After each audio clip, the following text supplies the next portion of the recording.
Chapter 111. Inquiry, Spectators, and the Protagonist. Under the watchful eyes of many, despite each harboring their own thoughts, the divine king and Mother Earth eventually came to an agreement. Thus, a conflict was averted, and the two mightiest beings of the present did not come to blows. Some were relieved at this outcome, while others were disappointed. For instance, Zeus felt a deep regret about it. But the course of events does not shift according to an individual's will.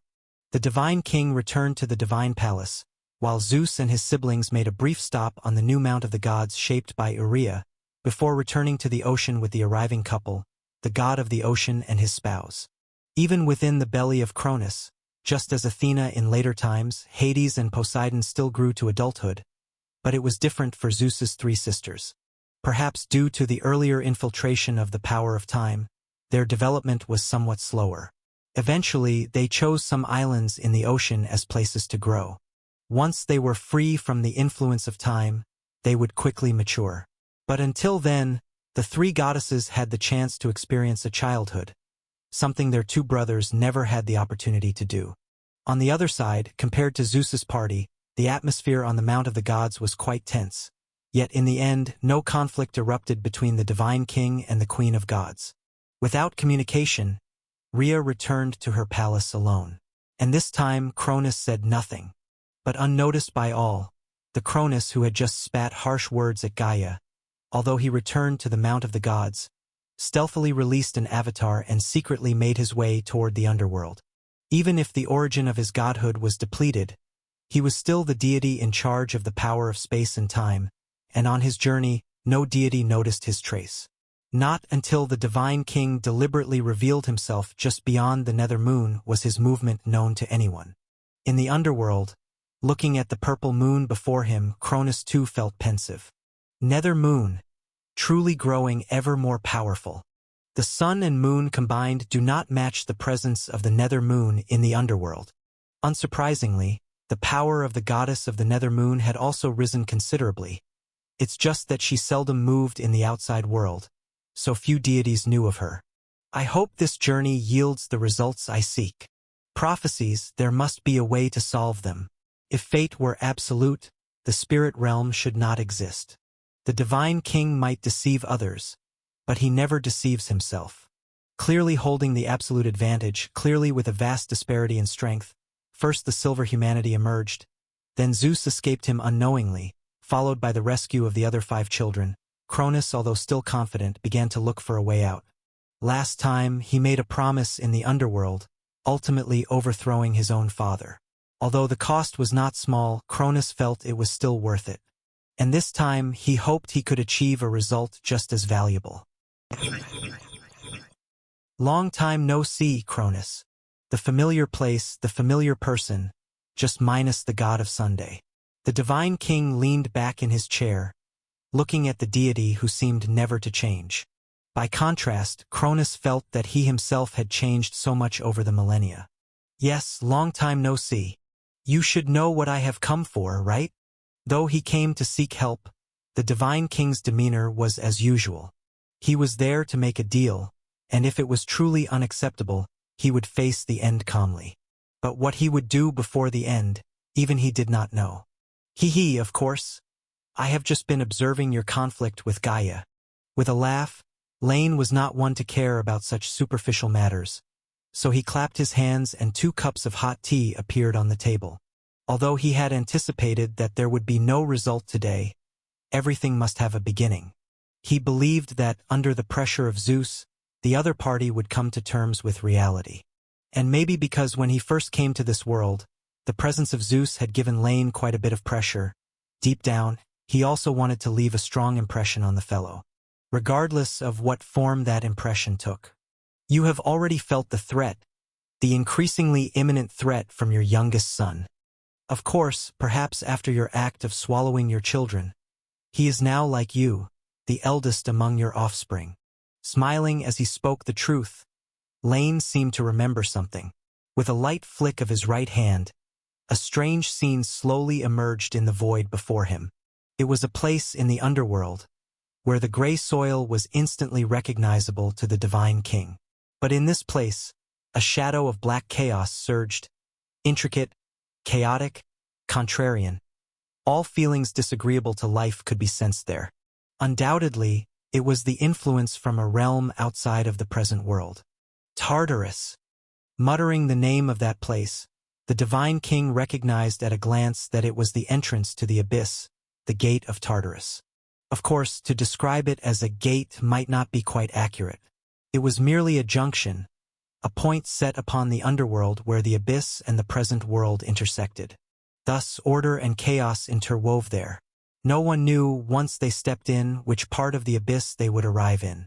Strictly speaking, even without seals, beings who entered the abyss had a hard time coming out because inside, they would find it even harder to locate the correct path. This was also one reason why Mother Earth needed the Divine King to break the seal. Without the divine authority of the same origin, other deities might not even perceive where the Titans were held captive, even though their location was likely just at the edge of the abyss. Without clear guidance, even though the goal may lie right in front of one, a single step taken could instead lead thousands of miles astray. This aspect, which is also an external manifestation of the chaotic source force, shares some resemblance with the spirit realm. Tell me, what do you want? Gazing into the void, Cronus couldn't help but once again recall his previous exchange with Gaia. Both generations of divine kings had fallen out with Mother Earth due to these creatures. If possible, he truly wished to kill them forever. Unfortunately, killing an entity with an immortal essence is something not even the great divine power could achieve, much less Cronus. Actually, I didn't want to see you now, Cronus, because I know that as long as there's even the slightest chance, you won't agree to my request. Taking a leisurely sip of tea, Lane, although aware of the outcome, still offered a response. However, this answer was likely something no deity could accept, possibly even thinking he was joking. But since you're here, I might as well tell you in advance. I want everything you have, Cronus, everything you have ever owned, have now, and might have in the future, everything. Bang! The power released unconsciously shook the long table, but under the suppression of the spirit realm's power, that was all. The expression of the divine king darkened at first but quickly returned to normal. He didn't know why Lane would make such a demand, but apart from the possibility that the other party was merely joking to amuse him, there must be other reasons involved. Perhaps what was offered in exchange was enough to compensate for his loss, but it was ultimately a gamble. Are you joking with me? With his mind slightly settled and thoughts spinning rapidly, this did not stop Cronus from expressing his dissatisfaction. After all, he was still the divine king. Such a reply from the other party was undoubtedly unacceptable to him. Hey, you see, I told you you wouldn't accept it. Shaking his head with a smile, Lane showed no intention of offering further explanation. This time, he truly didn't intend to trap the other side. Compared to what Cronus would give, he would gain even more, but some things still needed the right moment to be disclosed. For instance, when the other party realized that no matter what, they couldn't compete with Zeus. The second time I set foot on the Mount of the Gods, Cronus, I made this comment about you. When given a choice, you always want the best, but if left with no choice, you don't mind taking a gamble. However, it's not yet the time when you have nowhere left to turn. Just take this as a joke. Regarding prophecy, I have nothing much to say. Even I myself do not currently possess the power to fully confront the order of the present world. The succession of the throne of the Divine King is an inevitable destiny. Picking up the teacup, although the Divine King was unfamiliar with the custom of seeing off a guest with tea, he understood Lane's intent. This time he was genuinely irritated. He had thought his visit would cost him greatly, after which he would find a way around the prophecy, but he hadn't expected such an outcome. The other party didn't even intend to explain their meaning, but was so certain of his failure. Despite the fact the Divine King himself knew, if he hadn't foreseen failure, he wouldn't have come here at this moment. Since that's the case, then indeed there's nothing left to say, Lane. Just like you said, I haven't reached my last step yet. Standing up, Cronus no longer repressed his emotions but let out a cold laugh. However, speaking of you, Lane, What do you plan on doing during this interlude of an epical transition? More of your conspiracies and schemes?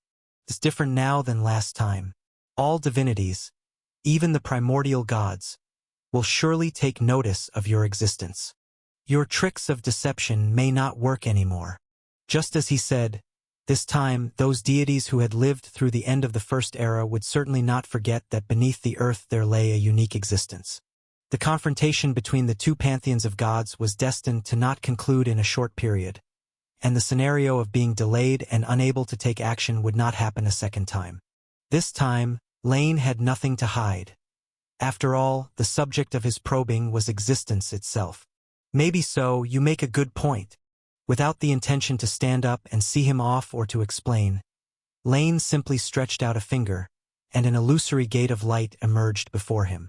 If there comes a day when you realize that your failure is inevitable and you decide to accept my offer, then you may call my name again. Even for my own sake, I will surely respond to you. As for me, after a silent moment, Lane spoke calmly.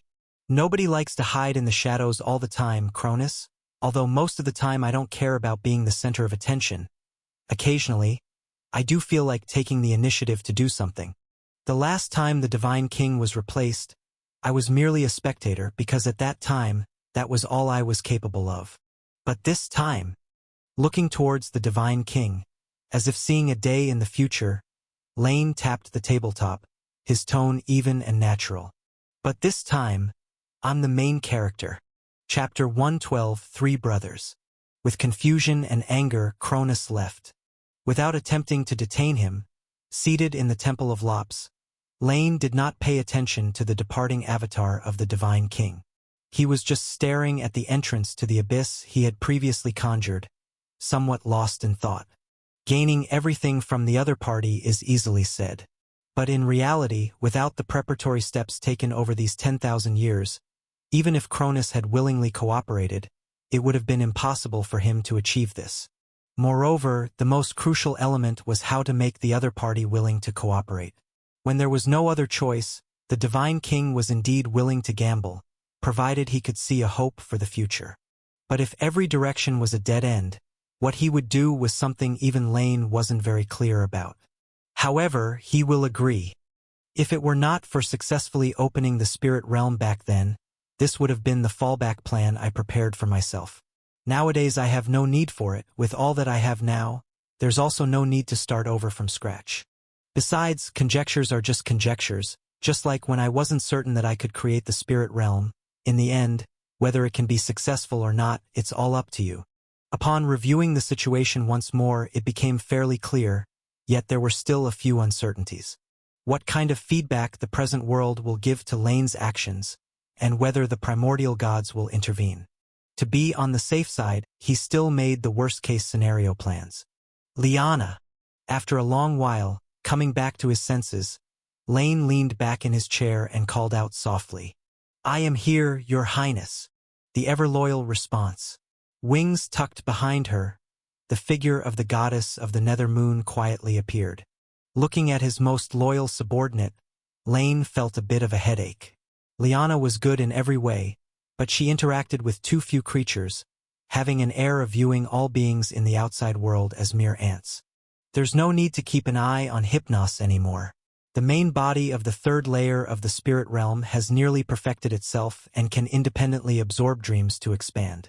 That is enough. As for the rest, let it be for now. And you, Liana, actually, when you're not busy, you could visit other places to see, take in the sights of the outside world. It's not so good to always stay in the spirit realm. Some confusion arose, the former Liana could understand. But as for the latter, she didn't see what there was to look at.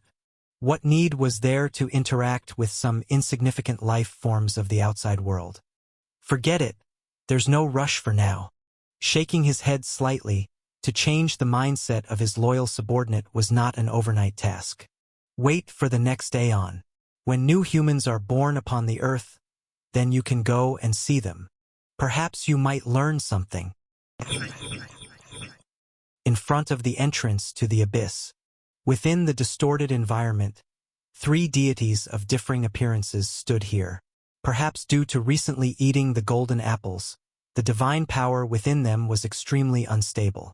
Years had passed since they escaped from Mount of the Gods. Having rescued his 5 siblings and greatly tarnishing the divine king's face, Zeus had undoubtedly proven his strength.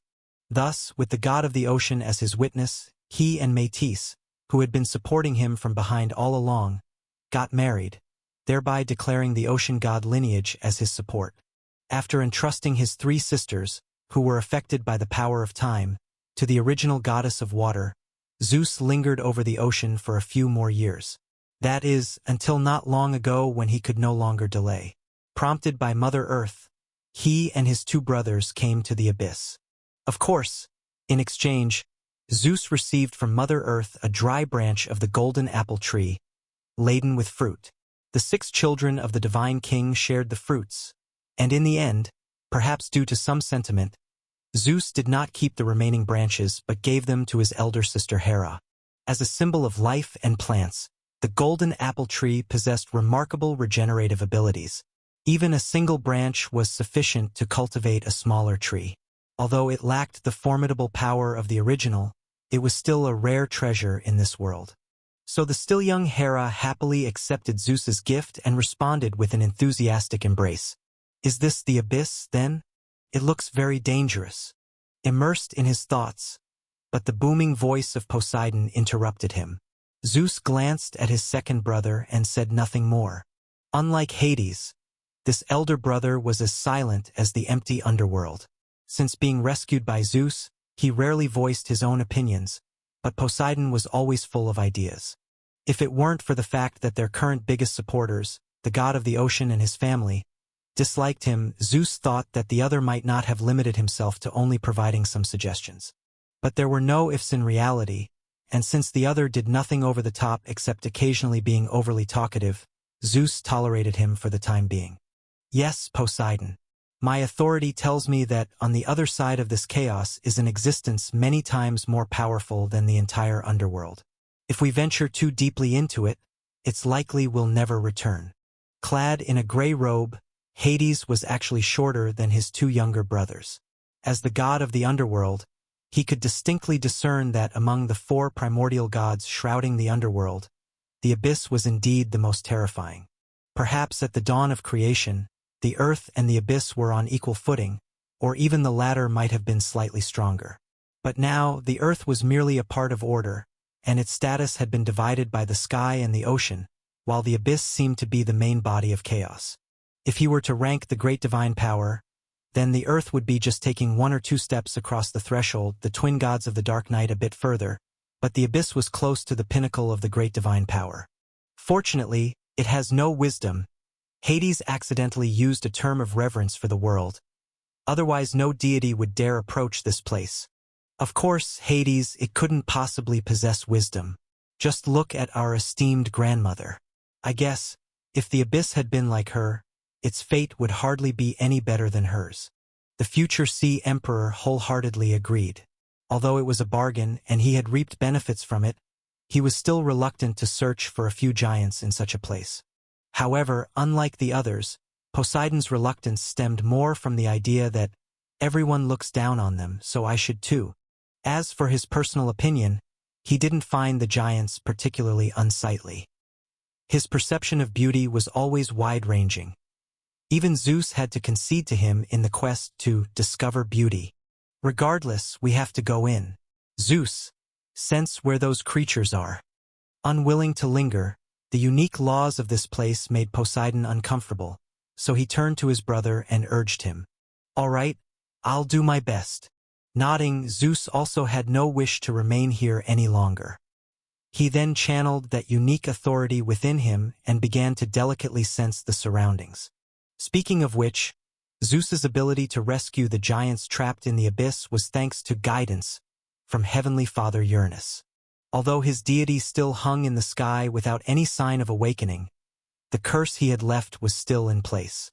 As the first divine king recognized by the world, his curse that Cronus would be overthrown by his children could, in a sense, be seen as a recognition of Cronus's offspring. The heir to the throne, recognized by the first divine king, If it wasn't for the fact that Uranus was no longer the divine king when he issued the curse, Zeus might have directly obtained a powerful divine authority. But now, this power was reduced to a mere precursor. It could guide Zeus to the beings within the abyss and allow him to not be affected by his father's authority. But until Cronus was defeated, it would be of no further use. Found them, follow me. After a considerable period, Zeus vaguely discerned a direction. He signaled to his elder brothers and then led the way in the disordered void ahead. Then let's go. Exchanging a glance with Hades, the future Sea Emperor also stepped forward. No matter how unwilling he was in his heart, since they had taken the golden apple from Mother Earth, they had no choice but to proceed. The things of Gaia could not be taken without consequence, and at least the three of them did not possess the ability to do so. Chapter 113 Symbols. With one step, the world dramatically transformed. Just a moment ago, they were in the underworld, shrouded by the laws of the living world, but the next moment Zeus and his brothers had come to a dark and sullen world. The divine power within them released automatically, resisting the erosion of the surrounding environment. Even the three deities noticed that their connection with the divine authority was diminishing bit by bit. Although the abyss was still far from contending with the living world, it could already interfere to some extent with the connection between godhood and the corresponding laws. Although the process was slow, should they linger in the abyss for too long, the symbols associated with their deity might become violently uncontrollable. No wonder the abyss is so useful, yet few deities are imprisoned here. Unless there is another true god with intersecting divinity to stabilize it, an uprising of laws is no joking matter. After experiencing the environment here, Zeus felt relieved. On the periphery of the abyss, the isolation from divine authority was very slow. By his estimate, it would not cause any serious consequences for hundreds of years.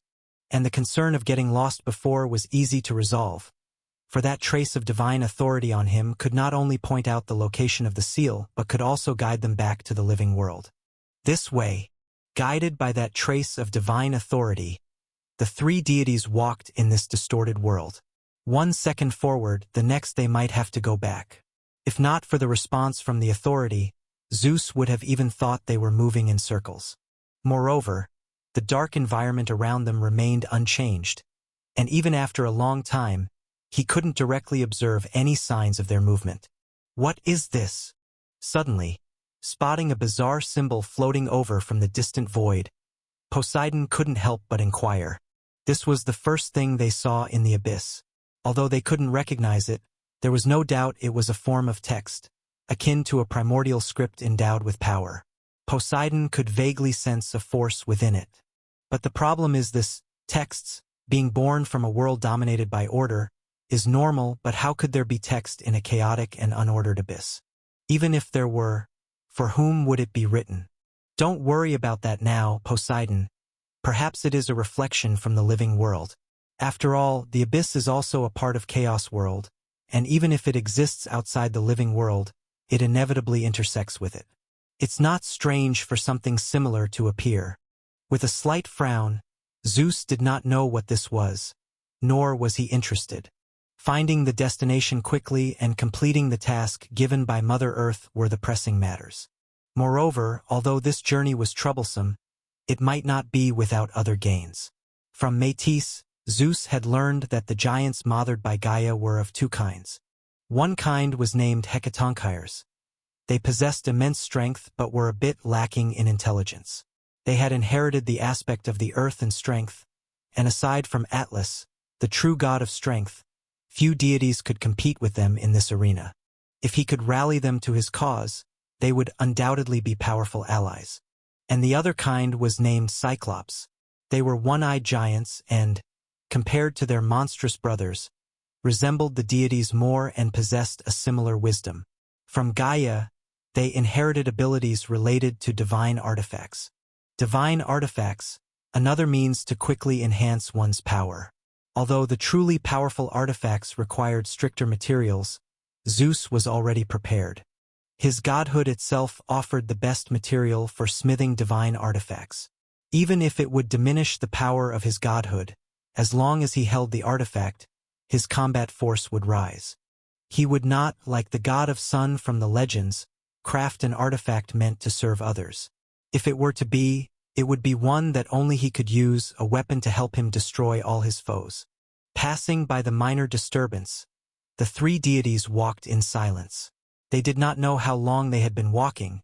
It could have been a minute, an hour, or perhaps even a day, a month. At a certain moment, the disordered scenery in front of them became orderly. Zeus's eyes brightened at this. It was the power of the primordial divine king. His unfathomable divine authority had anchored the laws around this prison, making its attributes closer to those of the living world. "Who goes there?"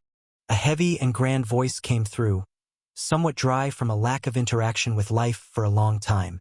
Seeing this, Zeus quickly replied loudly, "I am Zeus, son of Cronus, master of all thunders in the world. I have been invited by Mother Earth Gaia to release you from the abyss." As the voice carried through, soon accompanied by the sound of approaching tremors, Zeus and his brothers saw those legendary giants. Although he was well prepared, Zeus couldn't help but frown. The Cyclops were tolerable, but the latter three were a challenge to his aesthetic. 50 heads, 100 hands, but that wasn't the main point.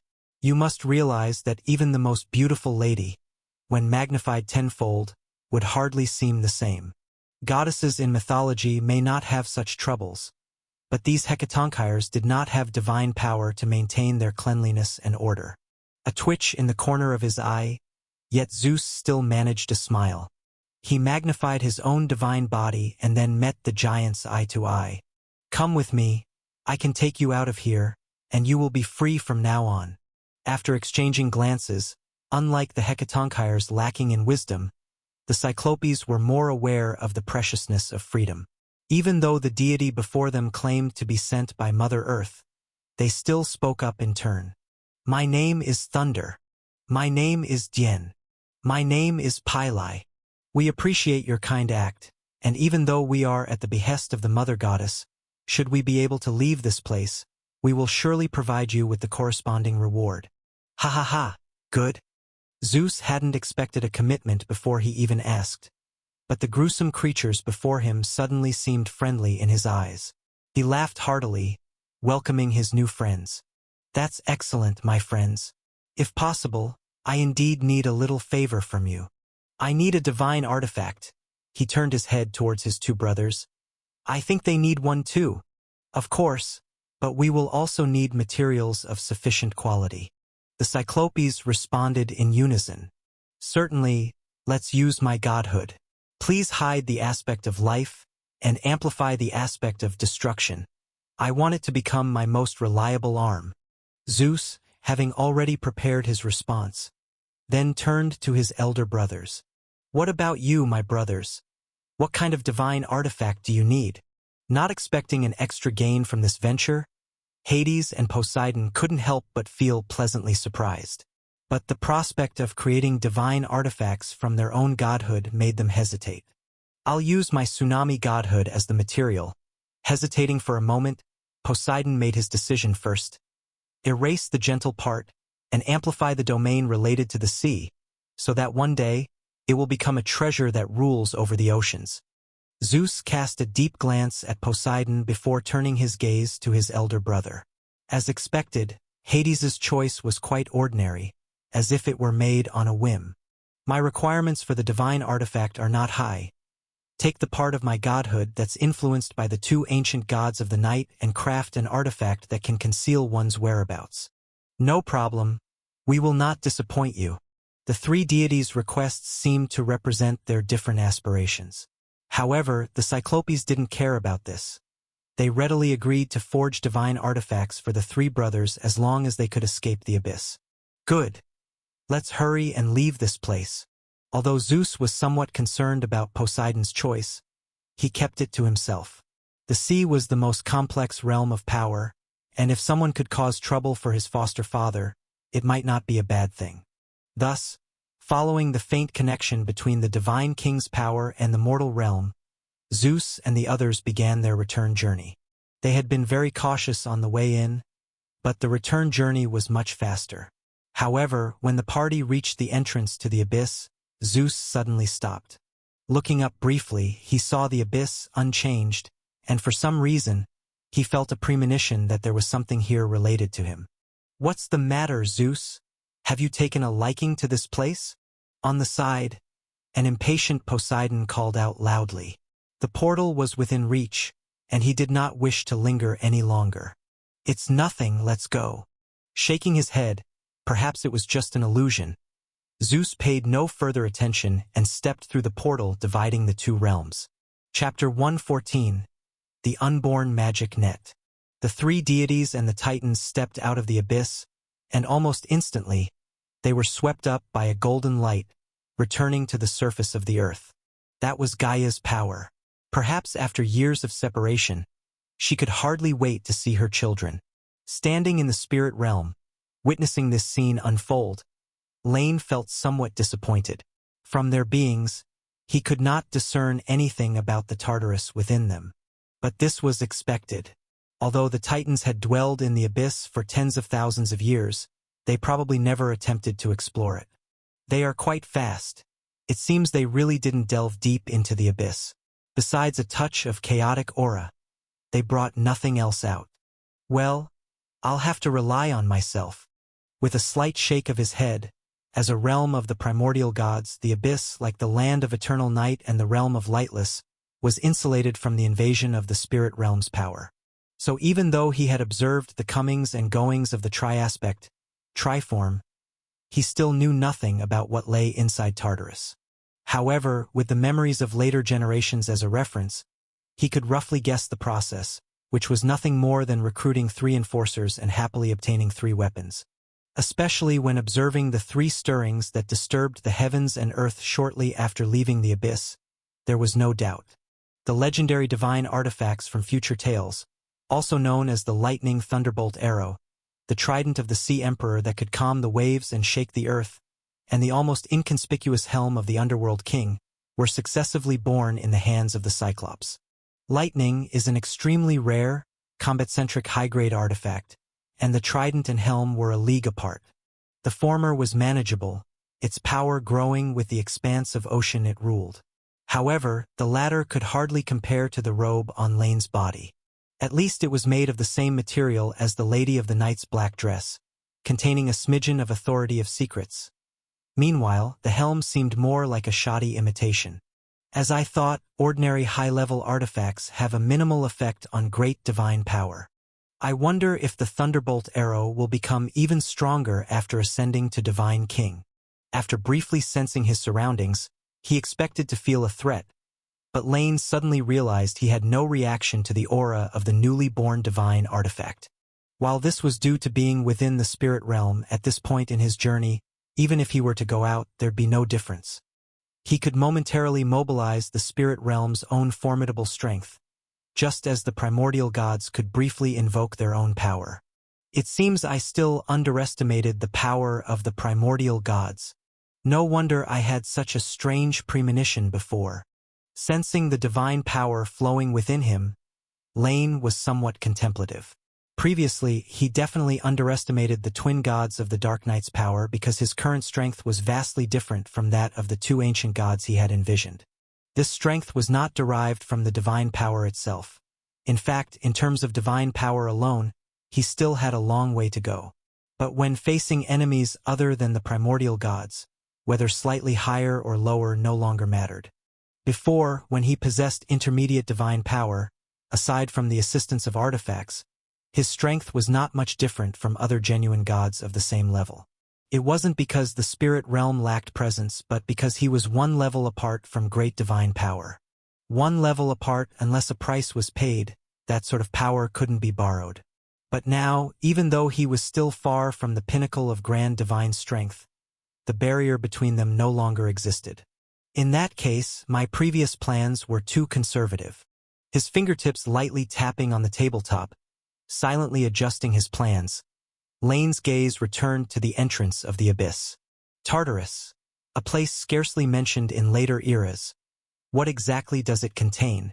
No matter, it won't take long for me to figure this out. Standing up, with a single step, Lane had already vanished from Mount Sinai. Ever since Zeus released the Titans, the atmosphere on Chaos Earth instantly became tense. The last factor in the intervention of the Mother Earth in the succession of the Divine King was smoothed over. What remained was a family matter of the Divine King. Gods took their sides, but even more were observing from the sidelines. In the starry skies, several deities who participated in the division of star regions refused Cronus' overtures. They did not have an indivisible connection with the Divine King, and naturally, they would not partake in the war. In the vast ocean, perhaps for some reason, although the ancient sea god did not partake himself, his several children joined Zeus' ranks. Among the 12 Titans, the positioning of the ocean deity couple was self-evident, and the god of meteorology, faced with the conflict of godhood between Zeus and Poseidon, could only continue to stand by the Divine King. Other Titan deities remained neutral, and most curious of all was the Queen of Gods, Rhea, who had betrayed her husband. Yet she still stayed on the Mount of the Gods, not siding with her children. No one knew what she was thinking, but it seemed as if both sides of gods had forgotten her existence, with no one seeking to disturb the goddess. In such an atmosphere, perhaps feeling his power had grown, Zeus led his siblings to the peak shaped by the ancient mountain god, a mountain he named Olympus. At the summit, he faced his father across the void, his aura growing ever more somber. However, the war was a father-son conflict amongst the divine kings and of the earth, but it was not of the sea, nor did it belong to Hecate, who had also participated behind the scenes in this changing of the divine king. She moved about the seas as if the war had not affected her in the slightest. More than a decade ago, Selene was summoned back to the moon by her mother goddess, leaving Hecate to continue her journey on the seas alone. In the past, she had measured the earth, explored the underworld, and had even been invited to the stars by the moon goddess. The sea was the first place she came to and would be the last. Now, she had a profound understanding of the elemental distribution of this world. Her spiritual body shone with the luster of 7 lunar phases. Inside her body, a small experimental magic net had also taken shape. It was a silver net, 9 layers at the front, 3 at the back, 12 layers in total, each distinctly partitioned. The 9th layer demarcated the boundary between the mortal and the transcendent, through which elements and magic power were transmitted. Although in essence a net, from the outside it looked like a bunch of silver flames. It took root in the present world and connected to the spirit realm, becoming a bridge between the two. Soon, when the magic net is fully formed, all elements of the world will be bound by it, and mundane objects will more easily connect with the power of elements. Godhood, will I soon have this thing too? A smile appeared on her face but soon disappeared as Hecate took out the tome of all spells and prodded it. So tell me, stone tablet, how can I change back to my original form? Reflecting on the sea surface, unbeknownst to Wen, the 15-year-old girl with red hair and a red dress had transformed greatly. A head of soft blue hair draped over a pale blue dress, and the girl had become a young woman of 18 or 19 years of age. From her appearance alone, the blue-dressed young woman seemed gentle and tranquil, yet as profound as the sea itself. Anyone who glanced at her would be captivated by her temperament. However, it seemed that Hecate was not quite satisfied with the change in her appearance.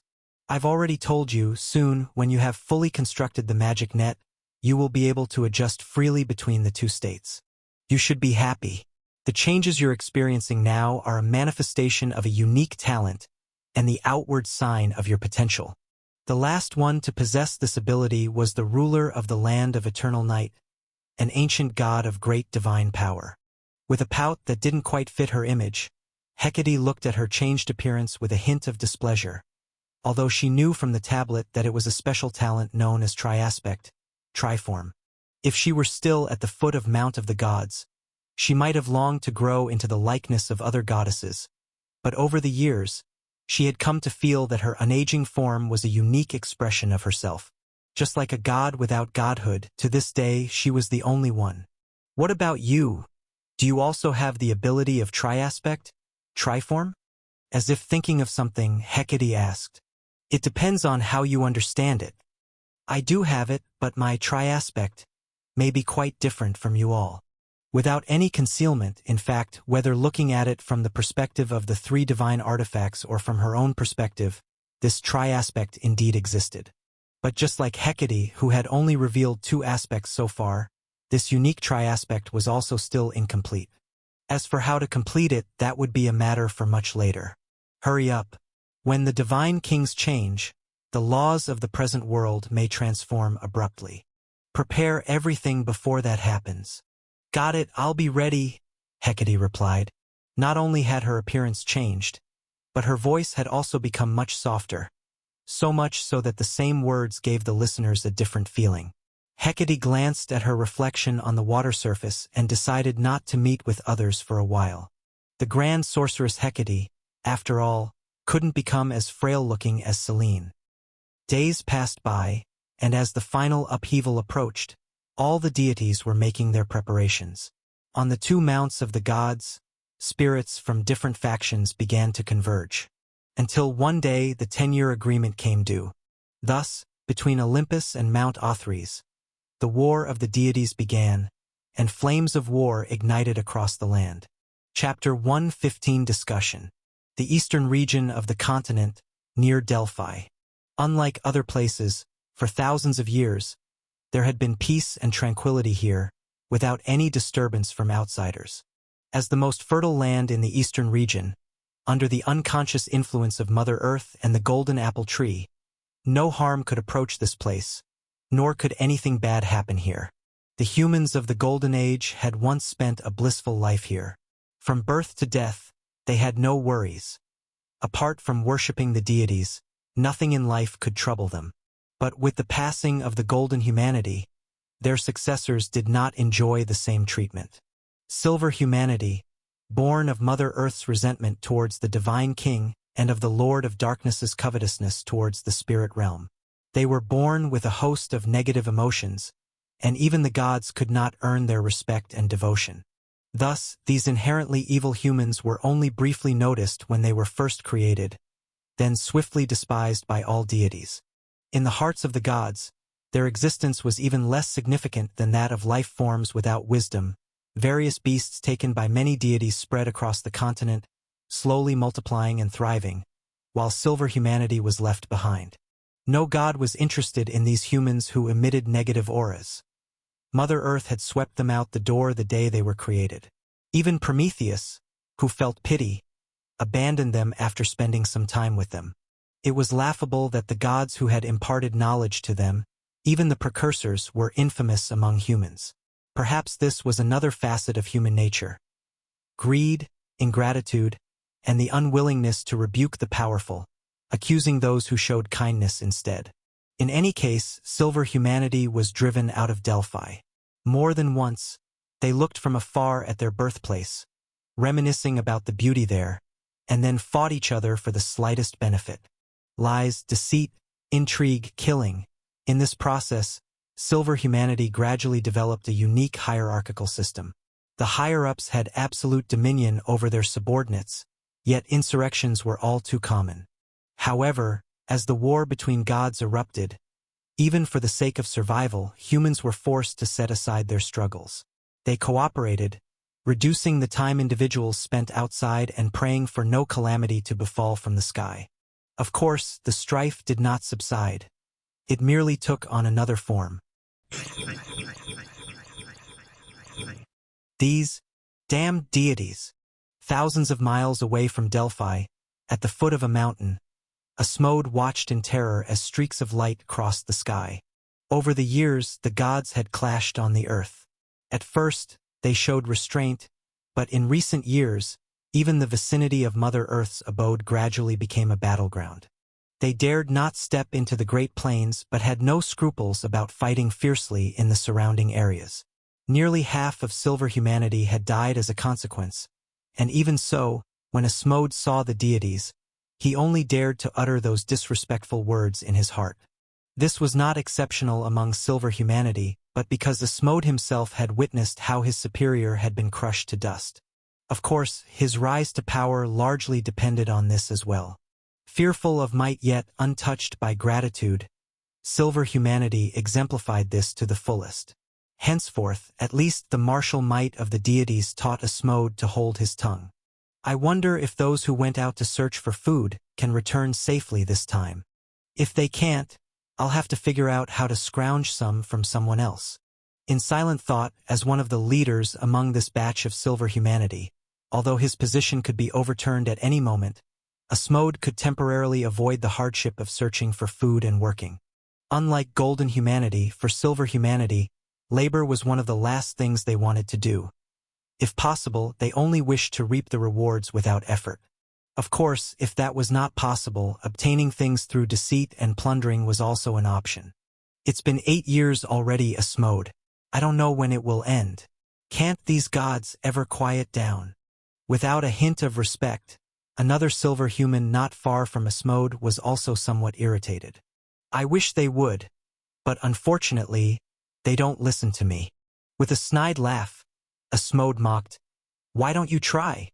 Mephisto, perhaps you could convince a few deities to work for you." Let's forget it. Although I'm quite confident in my persuasive skills, it requires them to give me a chance to speak. Shrugging, the man known as Mephisto spoke indifferently. While it was a refusal from his words, if given a chance to converse, he truly wanted to attempt to convince a god or two. I wonder if this stems from confidence or arrogance. Or perhaps, success is confidence, failure is arrogance. Speaking of which, even though I don't know what these gods are called, or where they come from, they seem to be divided into two factions. At first, the gods near the west had the advantage. But now, it seems those from the east have the upper hand. Maybe once one side completely wins, we will no longer need to worry about calamities from the heavens. Gazing in the direction where the radiance had vanished, Mephisto speculated. Sometimes, he could even overhear the conversations between the deities. From their words, he learned that both sides were battling for the position of Divine King. One faction was the original Divine King, while the other was known as Olympus. Perhaps, but it could also be a worse outcome.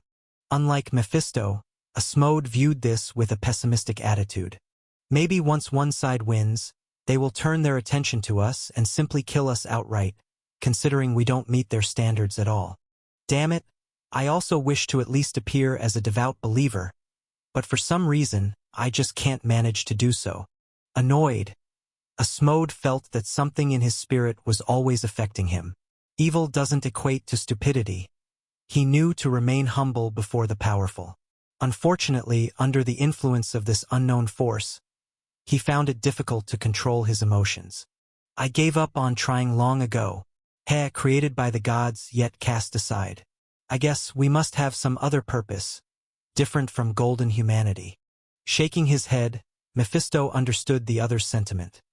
He too knew the feeling of being influenced by such emotions, but he believed it probably stemmed from the influence of the deities. Once, Prometheus had told them the story of golden humanity. The deities had hoped it would make silver humanity reconsider, but Mephisto discerned another meaning. Human nature can be shaped. If golden humanity had been molded, then there was no reason they hadn't been as well. Furthermore, if the gods possessed the power to shape personalities, but they, silver humanity, were still as they are, then there must be some reason for it. Being valuable means not being easily killed. This was the conclusion Mephisto had deduced while backstabbing superiors on his way up. So for the moment, he was not concerned about humans being slaughtered by the deities. At the very least, he could discover the purpose for which he had been created, and then see if there was any chance for rebellion. Clang! A clear chime instantly interrupted their conversation. Without communicating, almost instinctively, the two leaders among silver humanity dropped to the ground. The next moment, the earth began to shake. A wave of force came from a distance, sweeping through half of the camp and then slamming into a nearby mountain, causing a rain of stones and dust to fall. Fortunately, the mountain didn't collapse. Cough, cough. Amidst the dust, Asmode coughed twice, then quickly stifled it.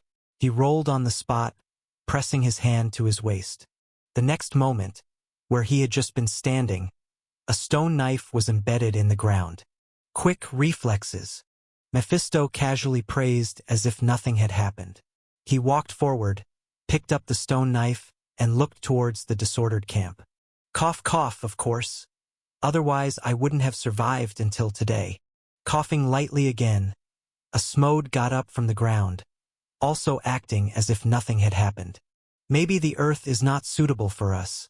Maybe silver humanity simply cannot coexist with the life forms above the ground. No need to coexist. Shaking his head, Mephisto spread his arms, as if embracing the world. How wonderful! Such a beautiful world. Why would one want to share it with others? Let us all die or let them all obey us. That would be enough, wouldn't it? Chapter 116, Troops Approach. Another 3 months of confrontation. One-on-one, no one was his match. But when they joined forces, he started to feel overwhelmed. Besides, the real pressure on him was never just about sheer strength. When Cronus returned to Mount Othrys and looked at the empty Great Hall, his body was still strong, but his spirit was utterly fatigued. Brothers, wife, offspring, they all stood against him. From the day he seized the throne, there hadn't been anyone truly by his side. He once believed Rhea would be, but reality had woken him. However, the Divine King did nothing to his Queen of Gods. He simply let her stay alone in the sleeping chambers behind Mount of the Gods, no longer meeting with her. Somewhat bewildered, for the sake of the Divine King's throne. He lost so much, but in the end, it seemed the power of the throne was still slipping away from him. Will I win? Muttering quietly to himself, Cronus couldn't get an answer. But actually, he had answered that question for himself thousands of years ago. If he truly believed he could succeed, he wouldn't have so urgently conquered the cosmos, nor would he have swallowed his own progeny. The more he did, the more it proved the panic in his heart. In the end, all he did was telling him, "You are just wasting your efforts." Whether it was the Divine King's power or his own godhood, how could one possibly fight against him with the power granted in this world? The previous struggles had been nothing but self-deception. "Your Majesty, did you call me?" A powerful call awoke Cronus from his reverie. He turned his head. It was the second-generation Titan deity he valued most, Atlas, the god of strength. His father had retired under the protection of Mother Earth. His older brother had defected to the Olympian gods. But he, Atlas, still remained by his side. Atlas? Rallying his spirit, the Divine King behaved as usual. "You have indeed worked hard. Those 100-handed monsters have been troublesome for you, haven't they?" "Easily handled, Your Majesty. They are no match for me." The god of strength bowed slightly. Although the actual fight was tough, he was never one to shy away from hardship. "After all, they are numerous and strong. You've done well to hold them off." A word of praise, and the confident demeanor of the deity before him couldn't help but remind Cronus of himself long ago. The less one has experienced, the more fearless one remains, it seems. "Atlas." After a moment of consideration, the Divine King hesitantly asked, "Have you ever thought about the outcome of this war?" "Of course, Your Majesty will be victorious. The Titan deity clan is the true ruler of this world, not those rebels so-called Olympus." Without any hesitation, the reply from the god of strength was as full of confidence as ever. "Is that so? Well then, Atlas, but remember, sometimes, a temporary retreat may also be an option." The god of strength was somewhat puzzled. He didn't know why the Divine King would say such words, but in the end, he still expressed his obedience. "I will, Your Majesty. You are always so prescient." With a slight chuckle, Cronus didn't know what all Atlas had been thinking. In fact, he had always considered his own wisdom to be quite average. But that didn't matter anymore. Among the few deities on his side, Rhea had released her children. Even though she remained here, she would still be respected by the Olympian gods after the war, and he didn't need to worry about her fate. Although the god of meteorology and his family stood by him, they couldn't really be counted as loyal. If it wasn't for their inability to coexist with Zeus, they would have probably left long ago and watched his defeat indifferently. As for the sun god Helios, who still ostensibly obeyed him while continually scheming, Cronus was aware of his secret visits to Olympus and his clandestine dealings with the daughter of the god of the ocean, the boiling water goddess Perse. But before the war had even started, the Divine King had already prepared a gift for him. If he remained the Divine King after the war, Cronus would use it as a pretext to strip him of his right to drive the sun chariot. If his throne was fated to change hands, then without the power to maintain it, the seal on the sun wouldn't last long. Let the young sun god secretly gloat for a while. In the end, he will realize just how insignificant he is in this world. With a sneer, Cronus's thoughts circled back. Apart from these deities with their various agendas, Atlas was the only one on Mount Othrys deserving of any consideration. He was the ideal titan in his mind, loyal, honorable, powerful, and confident. Sadly, as the Divine King, he was likely to disappoint him. It's not necessary to be so pessimistic. After all, I haven't yet taken the time to hear what his reasons are for persuading me. Cronus thought of his father with a calm expression. Even until the very last moment, he never bowed to fate. Even when hung in the sky, he still looked like a king. If there is no choice left, you wouldn't mind taking a gamble. So what is the stake you've prepared for me? If it's to make me your subject, then don't bother bringing it out. I am the Divine King who reigns over everything. If all I obtain by casting everything aside is a life of servitude akin to a servant, I would rather slumber in the abyss, keeping company with my Father who resides in the highest heaven. Maybe then, I could greet him in my sleep. Ha ha ha ha! Suddenly laughing, although the previous confrontation had just ended, Cronus suddenly felt the urge to engage again. Rising to his full height, since he desired it, he acted on it. Cronus released his chi, spanning half the earth, colliding remotely towards Mount Olympus with the destructive thunder and lightning. Once more, watching the opposing deity forced into battle, Cronus rose to his full height and flew into the heavens. The earth could hardly sustain the clash of so many powerful true gods. It was near the stars that they found their actual battlefield. Time passed, year after year, until in the 10th year, the decline of the Divine King could no longer be contained. As his eldest daughter Hestia began to escape the influence of the time god's power, with the strength of the golden apple, she quickly became an indispensable member of the battlefield. Mother Earth's divine fruit, accumulated over tens of thousands of years, was depleted in an instant, crafting for deities who rapidly reached their peak. With Hestia's guardianship, Cronus could no longer suppress his children and brothers. And so, on this day, the Olympian gods surrounded Mount of the Gods. On this day, they would achieve their final victory. Chapter 117. Are you satisfied? In front of Mount Othrys, the gods all gathered together. But this time was different from the past. They were neither invited nor came voluntarily to offer congratulations. They were here to overthrow the master of this place. The intertwining powers of numerous deities formed an invisible oppression, casting a silence over the entire Mount of the Gods. At this moment, there were no non-divine beings here. Just 20 years, it's just a fleeting moment. Thesis, I don't know why, but I'm feeling a bit of regret. Standing to the side and a little behind, Oceanus, the god of the ocean, looked at Zeus standing in front. He didn't know what to feel. 100 years ago, the latter was just a weak newborn infant, and with a mere wave of his hand, he could have changed his destiny. 20 years ago, he had nothing and could only risk sneaking into the Mount of the Gods to save his few brothers. But now, his power had grown so strong that it made Oceanus slightly wary. If this continued, even if they overthrew Cronus, Zeus could become a threat to himself. Perhaps even a greater threat than his own father. But this is the end, Oceanus. The power of a deity is like that.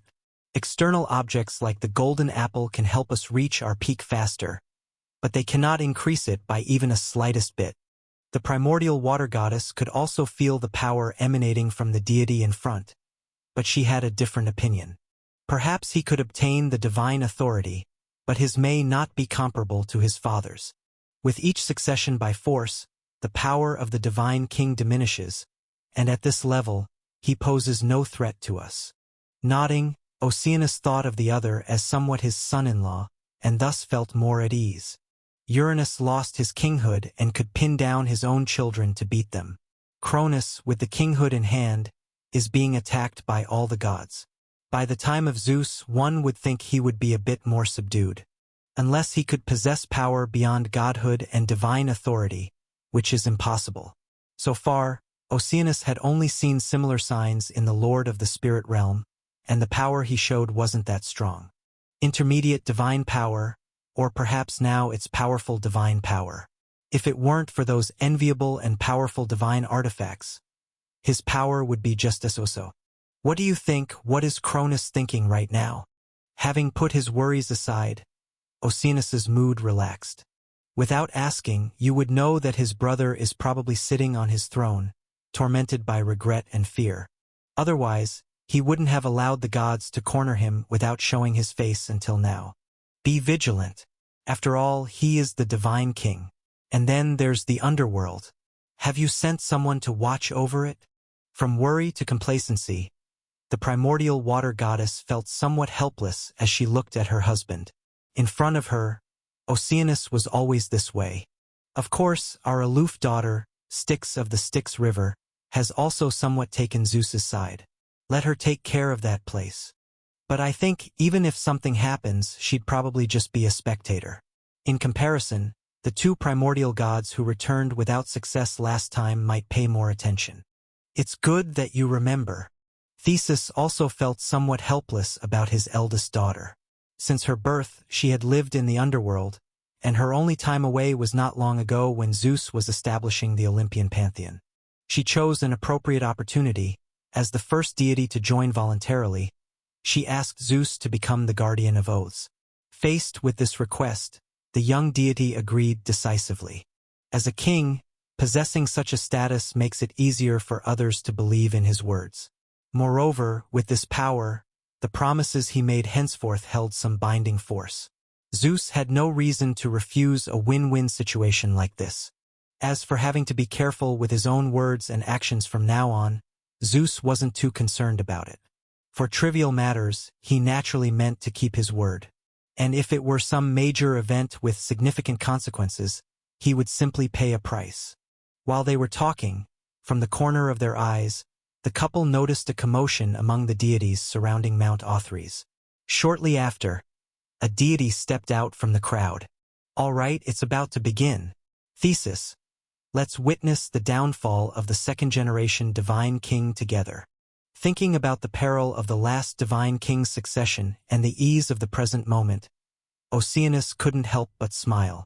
Well, it's like bidding farewell to Cronus. Nodding as Theseus' gaze fell upon Zeus, who had stepped out from among the deities, the primordial water goddess could see that Poseidon next to him seemed a bit unwilling, but he still made no move. Whether in terms of achievements or connections, Poseidon was far from comparing to his younger brother, so at this moment, it was natural for Zeus to be the one to step forward. Time flies by so swiftly. Standing in front of the gods, Zeus thought silently. Even he had not anticipated that in just a short span of 20 years, when he returned to Mount Othrys, it would be as a conqueror. Indeed, strangers can't be trusted, and neither can brothers. Even wives and children are few and trustworthy. Although Queen of Gods Rhea had aided Zeus, he took this as a precaution. It was, instead, his adoptive parents, Oceanus and his wife, whose family relationship inspired Zeus to learn. Chapter 118. However, due to the distinctions in godhood, Zeus couldn't possibly sire tens of thousands of ocean deities with just one spouse like they did. Therefore, he secretly resolved that for the sake of stability in his future divine court, he could only apologize to Métis. Shaking his head slightly, those were matters to be considered after seizing the throne. Zeus refrained from dwelling on them any further. Now, just one step away from victory, he certainly didn't want to make a mistake at the last moment. It's about time. He gave a slight nod to a few crucial deities within his camp, and Zeus then strode forth. He stood before the assembly of gods, in the high sky in front of Mount of the Gods, under the gaze of all deities of heaven and earth at this moment. He could feel the eyes of all the gods watching him, watching the being foretold by fate. This sensation of altering the world with every word and deed intoxicated Zeus profoundly. Although not all those who gazed upon him were convinced of his right to rule, that no longer mattered. Today, he would end the reign of the monarch of the previous era right here. The next era will be mine, and I will do better, he thought to himself as Zeus smiled. Composing his expression, he looked at the tightly shut doors of the divine palace and delivered the judgment he had long prepared. Cronus, my father, I address you this way for the last time. With growing intensity, Zeus's words carried great force. He was already anticipating the look on his father god's face. You have been faithless to your mother goddess, unrighteous to your own brothers, and heartless to your offspring.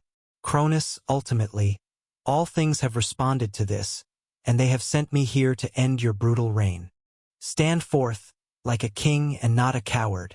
I shall render unto you a just verdict as the sovereign of the Olympian godly order.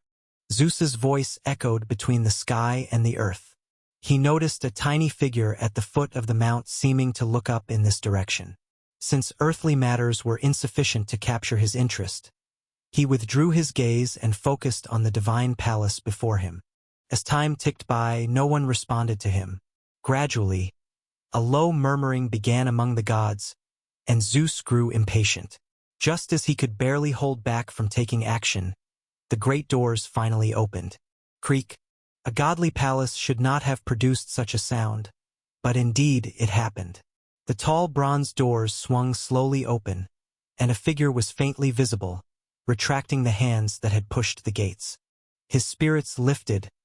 Zeus felt the impatience in his heart dissipate completely. As long as the outcome was as he envisioned, he didn't mind the wait. He looked ahead expectantly, as did the rest of the gods, all curious about what expression would be on the face of the once haughty and domineering second-generation divine king. Despair, regret, or madness. In any case, it was unlikely to be abject submission. That was not the Cronus they knew. In the past, he had imposed so much pressure on them. Now, they could derive as much pleasure from his predicament. Thus, under the scrutiny of the gods, the figure took steps forward, emerging from the palace. Step, step, initially obscured by shadows, but soon, the figure was exposed to the eye of all gods. The familiar silhouette appeared under the sunlight, but unexpectedly, though it was unclear why he was alone, Cronus did not show any hint of panic. He just stood there at the summit of Mount of the Gods below the assembly of gods, looking down from the sky at his father. For a moment, Zeus felt as though he was the one standing beneath. Narrowing his eyes slightly, he wasn't sure why, but his instincts told him that something was off with the deity before him. You've finally come forth, Cronus. Are you ready to face my judgment? Zeus felt unease but couldn't pinpoint what was wrong, so he resorted to masking it with voice and power. Clenching the divine artifact in his hand, the sacred item filled with thunder and destruction powers, the surging energy, however, failed to soothe the inexplicable unrest. He looked towards the divine king, hoping to see fear, anxiety, panic, or rage in his adversary, as this would give Zeus the sensation of impending victory. But there was none. Atop Mount of the Gods, the slender figure didn't even afford Zeus the courtesy of a fleeting glance. He stood there, as if the master of all, surveying the gods far and wide. Or perhaps he was indeed the master of this world. Some gods met his gaze, others averted theirs, and some even wore a mocking smile, but Cronus appeared utterly unfazed. He seemed relaxed, not like someone on the battlefield but more like strolling in his own backyard, observing plants intended for others' pleasure, and he, the gardener, tending to them. Quite the gathering.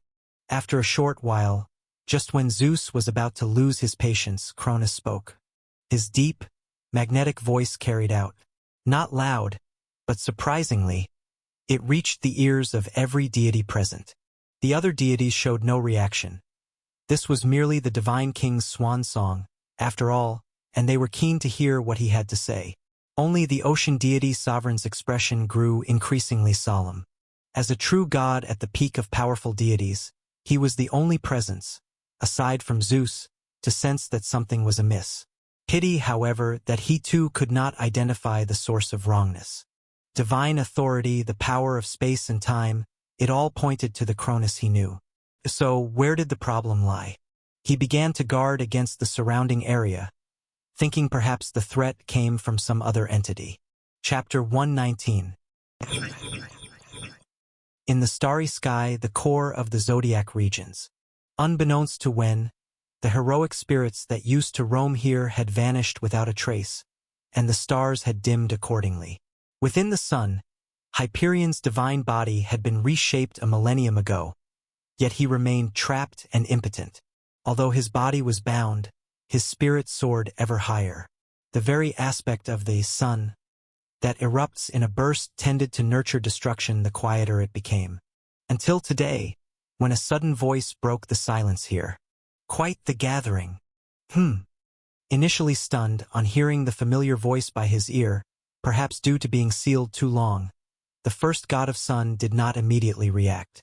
After all, at the core of the sun, who else could be present but him? But the next moment, Hyperion instantly recognized the voice's owner, the brother he was obsessing over. His eyes widened, and divine power shook the chains of law around him as he tried to escape this eternal prison. Unfortunately, Hyperion's resistance was futile under the binding chains of law. After his fruitless attempts, he could only yell furiously at the owner of the voice. "Cronus? Is it you? Is it you? Are you here to mock me? Is that it? Just wait. Once I get out, I will make you pay the price." However, unlike the figure on Mount of the Gods, the sun god's fury was confined within this celestial body, unheard by a second soul.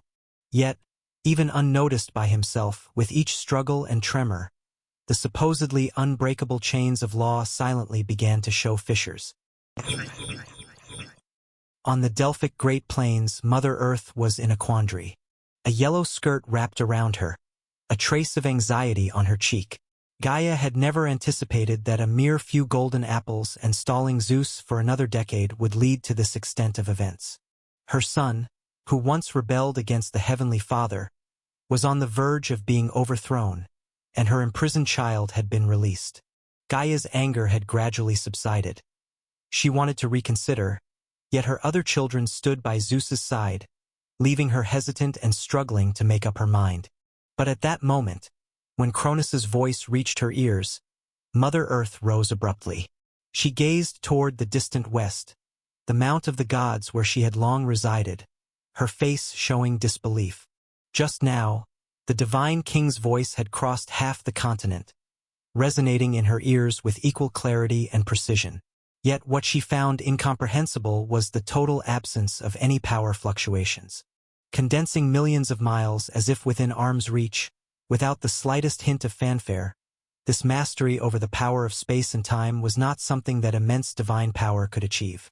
As natural as moving one's own limbs, as if part of the very fabric of existence, it reminded Gaia of the feeling when she was one with the earth. It was not her wielding the authority. She had become the law itself. That feeling, as if she was the universe itself, was unforgettable to this day. But it's impossible. How could this be? Is this Cronus? His godhood is simply not enough. Wait, no, it's not him. It's you, Lane, Erebus. Who is it? Who did this? Where have you taken him? Initially shocked, Gaia quickly realized something was amiss. The being speaking seemed to be her child, but was definitely not him from within. Reaching greatness through the authority over time and space is not something Cronus could achieve. Even his former delusions were merely about accomplishing this with the divine king's authority. Recalling the silver humanity, the plans of the Dark Overlord, and Lane's prophecy, Gaia finally understood that she had, unintentionally, made a grave error. The other two had their own plans, but only she believed what she saw was everything. Without further hesitation, the earth responded to its mistress's call. An endless curtain of earthy yellow light rolled back from all directions, enveloping the Mother Earth suspended in midair, and surged madly towards Mount of the Gods. She could accept her child's defeat, but she could never accept his silent, unnoticed erasure. Meanwhile, in the realm of lightlessness, at some unknown moment, the Dark Overlord stood too on the edge of his domain. One step forward would take him to the underworld, one step back into the home he had inhabited for tens of thousands of years. The glow of the nether moon shone before him, marking the boundary between light and darkness. Erebus lurked within the darkness, as on every day before. Nobody knew what he was thinking. He merely wore a faint smile, watching the strife upon the earth. He too had heard the recent voice, but it was no big deal. Gaia still had two suspects in mind, yet he knew he hadn't acted, so it was obviously clear who had. As for Nyx, Erebus was certain she might be sitting in the land of eternal night watching the spectacle unfold. But this matter was definitely unrelated to her. It wasn't that he underestimated her, but the seemingly incredible yet plausible course of events was likely not within the capability of a second entity. However, the Dark Overlord wasn't disheartened. Sometimes things seem incomprehensible simply because there's a disparity in information at hand.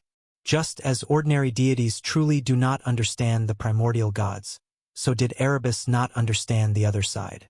To understand is the prerequisite to conquest. On this point, he had not deceived Gaia. How interesting, a genius idea.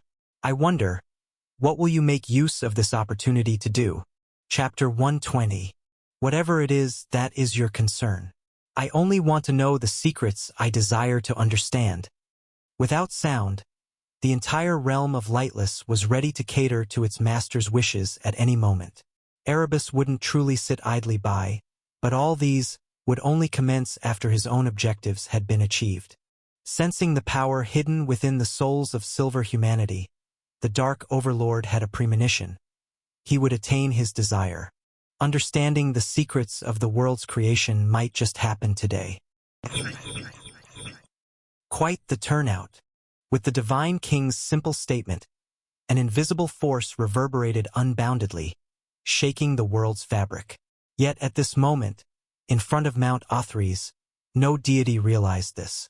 In the vast world today, they could no longer sense changes everywhere as they did in the past.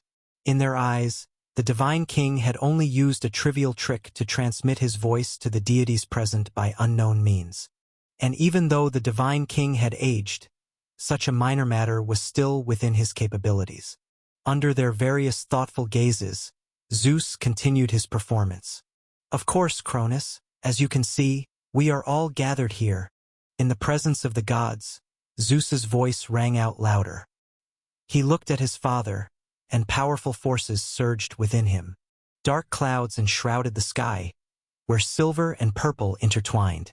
Empowered by the divine artifact, the arrows of thunder, they released a divine might enough to make any other than the primordial gods avoid them. Feeling this power, his heart settled, and Zeus continued to speak loudly. We are gathered here precisely because of your mistakes. As the Divine King, as the leader of the gods, your actions have made it intolerable for the children of the world, the personifications of the law. This is why you...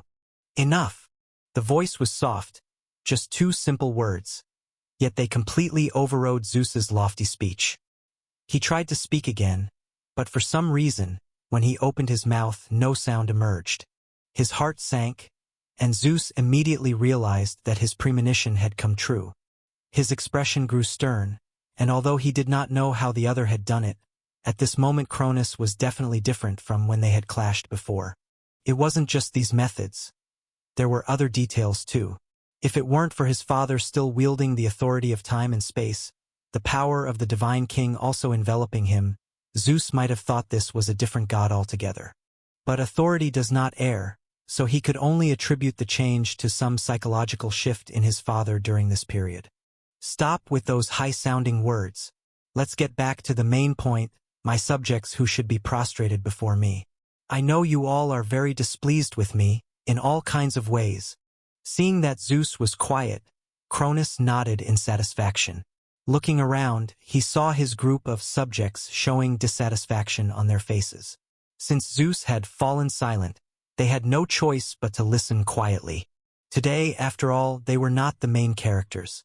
So in the silence, facing the rebels scattered throughout the sky, the Divine King continued. At this point, who's right and who's wrong is no longer important. Since you want to unseat me from the throne with your own hands, then come at me. The divine king should exit in a manner befitting a king, that's true.